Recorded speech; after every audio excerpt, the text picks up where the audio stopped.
The celebration of the Eucharist mainly will be celebrated in the church. However, the bishop has given us permission to celebrate the Mass in other buildings or in open areas, for example, our parking lots, with the goal to keep social distance so as to secure the health of other people that are going to be attending Mass.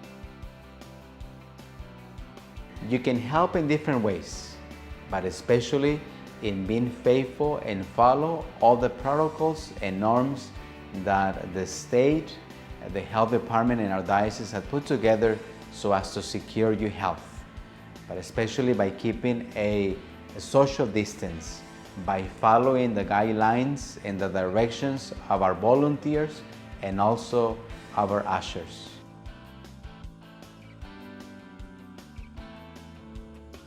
Remember that our bishop has given us dispensation from our Sunday Mass obligation, meaning that if you decide, because you want to secure the health of your family, then you can stay at home.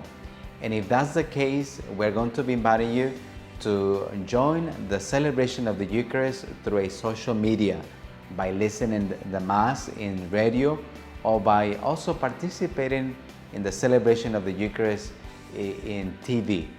And by doing that, you're fulfilling that sense of the day of the Lord. But we ask you to use your own judgment, especially if there is a family member whose health is very fragile, or even if you've been exposed to the coronavirus in one way or another.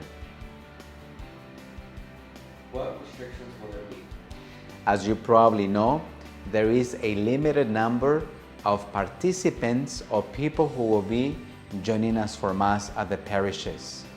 As you probably know, the state is asking us that the people coming to Mass shouldn't be greater than 100 or 25% of the capacity, whichever is lower. And the other restrictions will be that you will have to wear your mask at all times, and that you will keep and be faithful to a social distance.